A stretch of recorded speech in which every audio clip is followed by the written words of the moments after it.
카이로스 시간이란 제목으로 말씀을 드리겠습니다. 오늘 본문은 몇 가지 특이한 점들이 많이 중첩이 되어 있어서 초보 기독교 교인이 혼자서 이해하기가 매우 어려운 그러한 문제들이 있습니다. 그 첫째는 오늘 본문은 전형적인 잉크로지 기법으로 기록되어 있다는 사실과 또 두 번째는 당시 문학적 기법으로 헬라의 철학자들이 주로 사용하던 카이로스적 시간 개념을 빌려왔다는 것이며, 셋째는 상징적인 표현으로 기록하고 있기 때문인 것입니다. 그럼 첫째로 잉크로지 기법이라 하면 우리의 예수님의 무화과나무 저주와 실제로 말라 죽은 무화과나무의 사건 중앙에 예루살렘 성전의 정화 사건이 한 중앙을 차지함으로 해서 열매 없는 무화과나무가 말라 죽은 사건은 하나님의 가시적으로 보여주는 그러한 사건일 뿐이며, 실제는 중앙에 있는 성전의 기능이 마비되고 왜곡된 것으로 인하여 성전의 존립 자체가 무의미하므로 곧 성전이 해파되고 파괴된다는 그러한 의미를 나타내 보여주는 것입니다. 따라서 이제는 말라 죽은 무화과나무의 비유처럼 성전 자체가 아무런 의미를 찾지 못한다는 것이나 특정한 시간의 때가 되면 모든 크리스찬의 개개인의 삶의 영역에서 성전의 본래 기능이 회복된다는 것과 같은 현상을 경험하게 된다는 그런 말씀일 것입니다. 두 번째, 여기 예수님 당시 1세기 당시 중동 지역은 정치적으로 로마의 세력권 안에 있었지만 문화는 여전히 헬라의 문화권 안에 있었다는 것이며, 그 당시 철학자들의 시간에 대한 개념은 두 가지로 요약할 수가 있다는 것입니다. 하나는 그냥 평상시 흘러가는 시간의 개념으로, 예를 들면 봄, 여름, 가을, 겨울의 시간의 한 텀이 흐르면 1년이란 그러한 시간으로 환산되는 크로노스적 시간입니다. 그리고 또 하나는 아주 특별한 의미가 있는 그 시간을 특정하여 나타나는 그런 카이로스적 시간이 있다는 것으로서, 예를 들면 우리 대한민국에서 8월 15일은 그저 평범한 8월의 한 날이 아니라 일본으로부터 해방된 날을 지칭하는 것으로서 아주 의미가 있는 대한민국 강복의 날이라는 것입니다. 그리고 세 번째는 무화과나무는 일반적인 무화과 열매를 맺는 그러한 한 그루의 과일나무가 아니라 곧 이스라엘 나라를 상징적으로 나타내주는 그러한 의미의 변화를 나타내주는 상징으로 표기되는 그러한 의미가 있다는 것입니다. 그럼 본문의 말씀을 여기 제가 제안한 순서에 따라 첫 번째 단락 무화과나무 저주 사건부터 한번 살펴보겠습니다. 오늘 읽은 본문 12절 첫 음절에 이튿날이라고 그렇게 기록하고 있는데, 이는 우리의 예수님 당신의 마지막 구원 사역을 위해서 예루살렘 성에 낙이 타고 입성한 바로 그 다음 날임을 직접적으로 표시한 그러한 단어가 될 것입니다. 그러므로 이는 하나님의 구원의 시간표에서 바라보면 아주 특별한 구원의 이벤트가 있는 날이므로, 이 날은 옛적 구약의 스가랴 선지자는 그의 책 9장 9절에 보라 내 왕이 내게 임하시나니 그는 공의로우시며 구를 베푸시며 나귀를 타시니 나귀 작은 것 곧 나귀 새끼니라, 그렇게 기록하고 있습니다. 이와 같이 성경을 기록한 마가는 헬라 철학자들이 사용하는 아주 특별한 날, 즉 성경에서는 구원의 사역을 특정적으로 지칭하는 카이로스적 시간으로 판단하고 있다는 것입니다. 이것에 대한 직접적인 근거는 13절을 보시면 우리의 예수님은 잎이 무성한 무화과나무를 보고 열매를 구했지만 실상은 무화과 때가 아니라고 할 때 이 때를 헬라어 원문에 카이로스라는 그러한 시간을 지칭하는 단어를 직접적으로 사용하고 있는 것입니다. 하나님의 사람들이요, 우리 한번 성경을 실생활에서 한번 생각해 보시기를 원합니다. 우리 예수님이 예루살렘 성에 입성할 때가 6월절 절기 바로 전이므로 우리 식으로 하면 4월달이 됩니다. 그런데 일상생활에서 무화과나무는 보통 6월 중순경에 그 열매를 거둘 수가 있습니다. 그러므로 계절의 시간상으로 아직은 무화과 열매를 구할 때가 아닙니다. 그렇다면 설마 이런 사실을 우리 예수님이 과연 몰랐을 것이다 라고 생각하시는 분은 아무도 안 계실 것입니다. 이처럼 우리의 예수님이 몰랐다면 몰라도 그러한 사실을 너무도 명백하게 잘 알고 계시면서도 나무의 열매를 그분은 찾았고 그 나무에서 열매를 발견하지 못하시므로 그 나무를 저주하여 말라 죽게 하실 수가 있냐는 의문을 가지시는 것은 너무도 상식적이지 않은가 그런 생각은 들지 않습니까? 여기에는 아주 특별한 무화과나무에 대한 이스라엘 문화적 개념에 대한 상징적인 표현이 숨어 있음을 우리는 발견해야만 합니다. 예를 들어 호시아서 9장 10절에 보면 무화과나무의 첫 열매는 바로 이스라엘 나라의 조상들, 즉 이스라엘 그 백성들을 상징하는 그런 표현으로 기록하고 있습니다.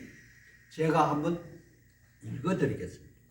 옛적에 내가 이스라엘 만나기를 광야에서 포도를 만난 같이 하였으며 너희 조상들 보기를 무화과나무에서 처음 맺힌 첫 열매를 봄같이 하였다. 그렇게 기록하고 있다는 것입니다. 또 나훔서 3장 12절에 보면은 내 모든 산성은 무화과나무에 처음 익은 열매가 흔들기만 하면 먹는 자의 입에 떨어짐과 같으리라. 그렇게 하고 기록한 것을 보아 무화과나무는 바로 이스라엘 나라의 백성들을 지칭하는 상징하는 그러한 낱말이 될 것입니다. 그렇다면 하나님의 사람들이여 우리는 이 시점에서 다시 처음으로 돌아가 왜 이러한 일들이 일어났는가, 그리고 그 이러한 일에 대하여 이처럼 성경에 기록으로 남겨놓았는가에 대해서 한번 심도 있게 생각해 보아야 하지 않겠습니까?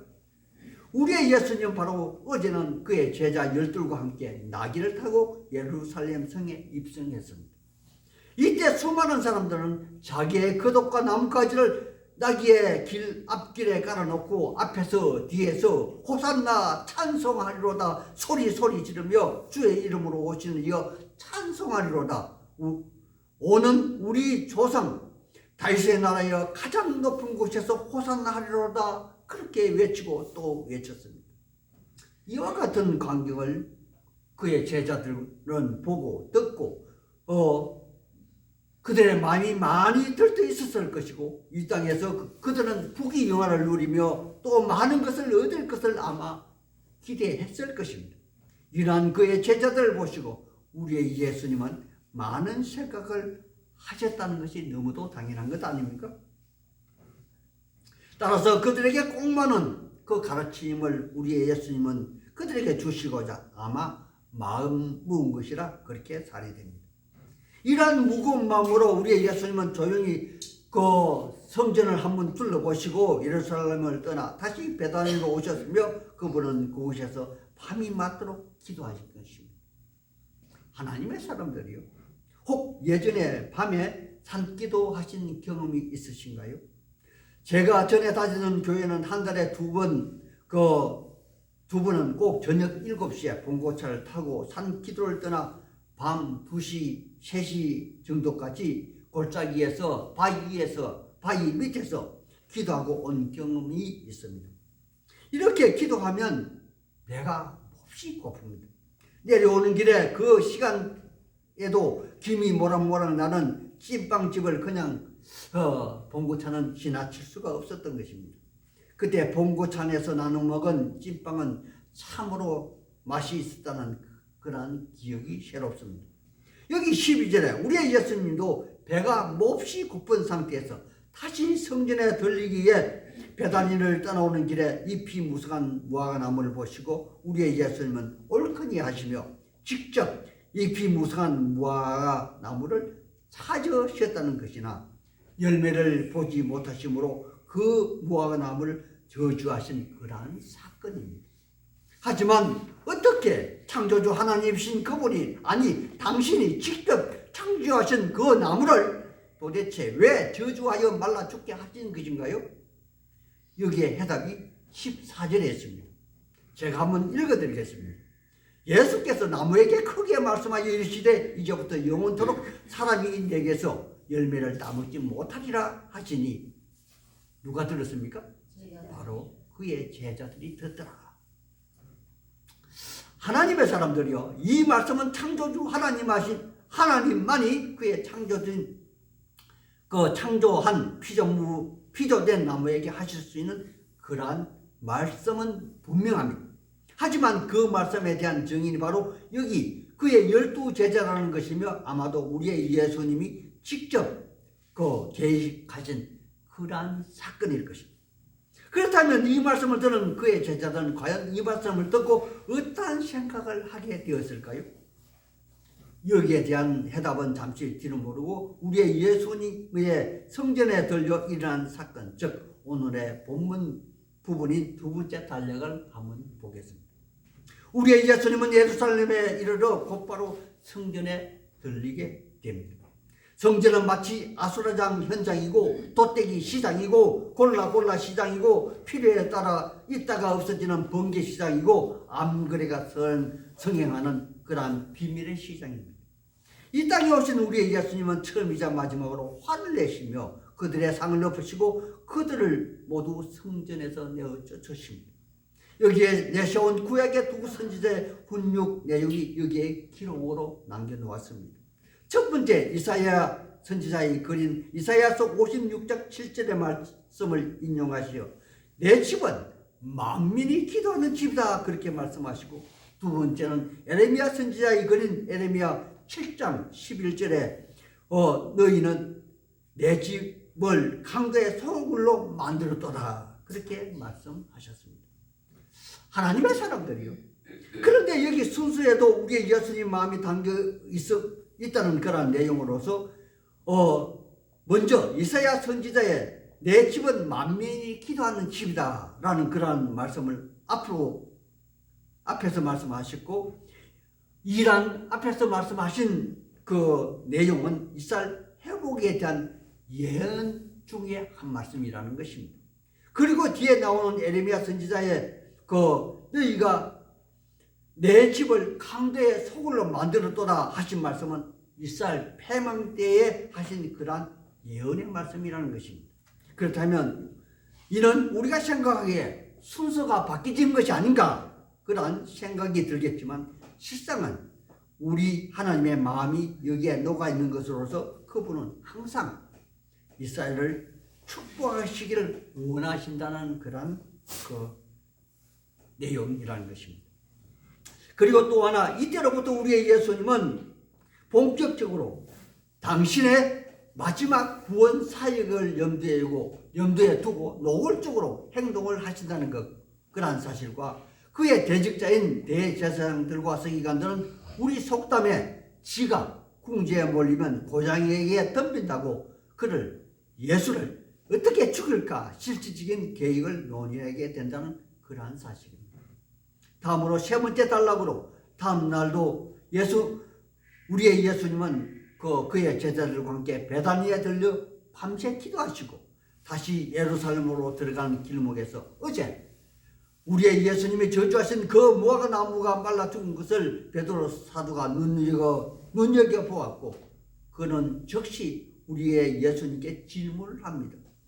이렇게 말입니다. 랍비여 보소서, 저주하신 무화과 나무가 말랐답니다. 우리의 예수님은 대답합니다. 하나님을 믿으라.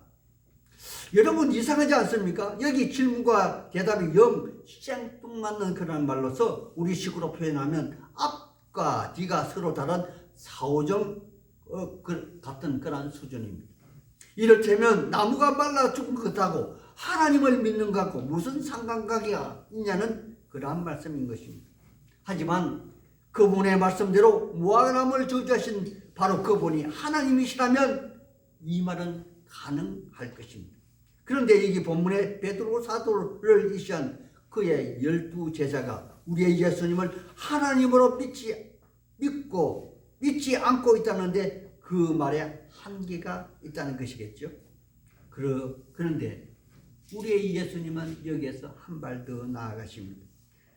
내가 너희 12제자들에게 이르노니 너희 중 누구든지 이 산을 들어 저 바다에 던지지라 하면 그대로 될 것이요 의심하지 아니하면 그대로 되리라. 그렇게 말씀을 하십니다.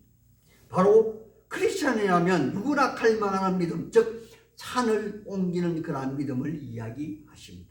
그런데 여기에 앞서 의심하지 않으면 그대로 시행된다는 그러한 말씀에서 의심은 두 마음을 품은 그러한 마음을 말하는 것이며 우리가 알기에 창조주 하나님 외 피조물된 모든 사람은 자기의 판단으로 행하는 모든 것은 잘못된 판단을 한다는 것입니다.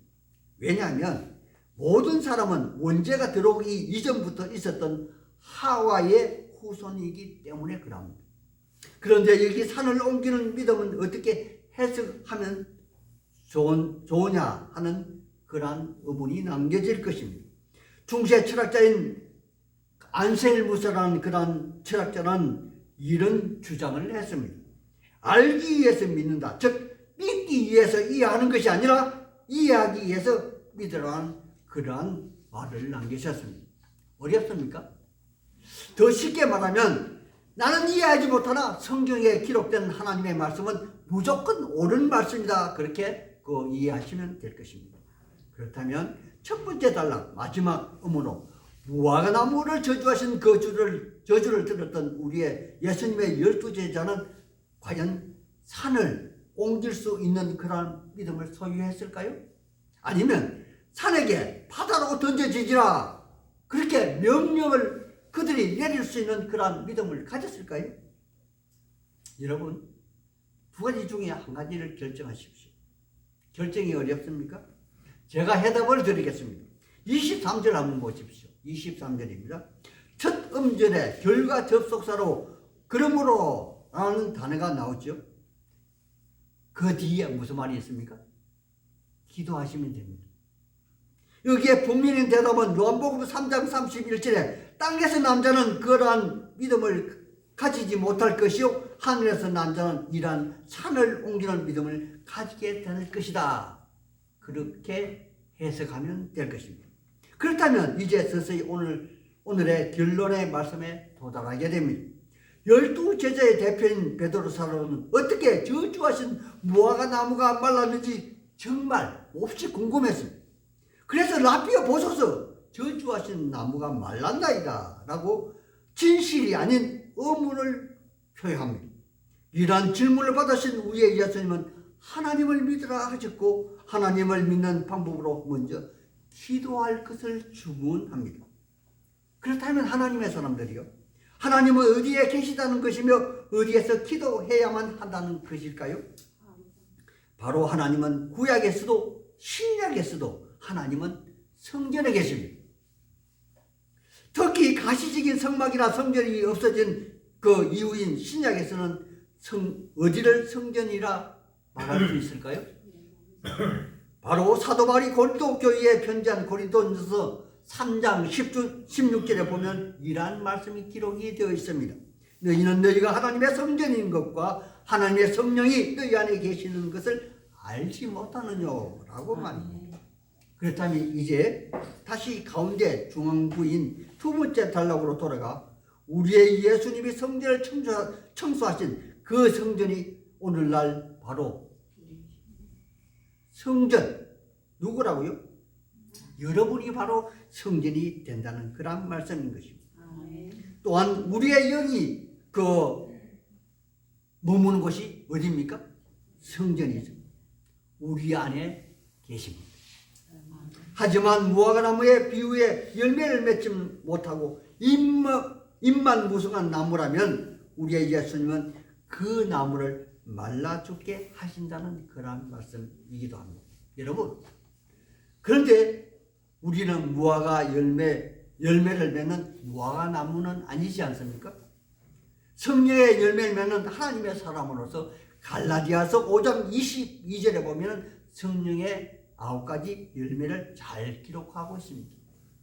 그런데 역으로 육체에 대한 말씀도 바로 갈라디아서 20장 20절과 이 5장 20절과 21절에 먼저 기록하고 있음을 봅니다. 제가 이 말씀을 한번 읽어드리겠습니다.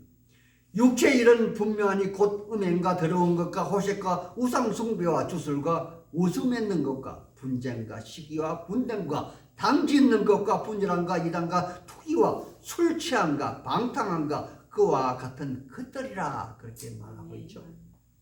그런데 계시록 2장 7절에는 또 이러한 말씀도 있습니다. 이기는 자에게는 성령의 열매를 천국에서 맛보게 하여 주신다. 그런 말씀도 있습니다. 여러분, 여기 9번째, 10번째 시기와 분내면 천국에서 성령의 열매를 맛보지 못한다. 먹지 못한다. 그러한 사실을 여러분 기억하십시오. 왜냐하면 우리가 바로 사는 이 시간대가 바로 카이로스적 시간대에 살고 있기 때문입니다. 바로 여러분이 하나님의 사람이요 하나님이 임자에 계시는 성령의 전임을 믿으시기를 우리의 예수님 이름으로 소망하고 축복하는 바입니다. 아멘.